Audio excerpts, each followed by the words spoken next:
Hello friends, welcome to Astro Chakra. I'm your tarot reader and numerologist Jyoti. Today I'm going to discuss before you some of the rituals that you can practice or observe while chanting Gayatri Mantra. One of the key things that you have to remember is before you chant any auspicious or pious mantra, ensure that you take a bath because early morning bathing ensures cleanliness of your mind, body and soul. Gayatri Mantra can be chanted twice a day. One before the sunrise, the second is before the sunset. Remember that you can chant the mantra using a Rudraksh Mala for at least 108 times.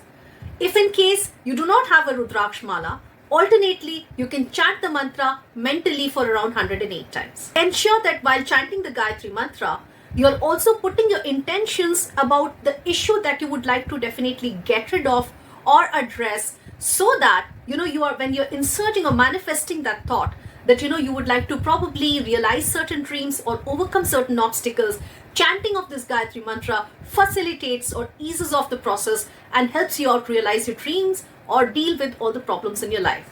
Another thing is, while chanting the Gayatri Mantra, you can focus on all the 7 chakras of your body, starting from the crown to the root chakra.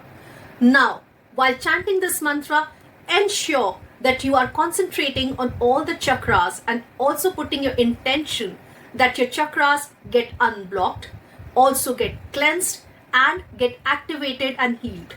To ensure the best results from the chanting of Gayatri Mantra, this powerful one, you ensure that you're chanting this mantra continuously for a period of 40 days.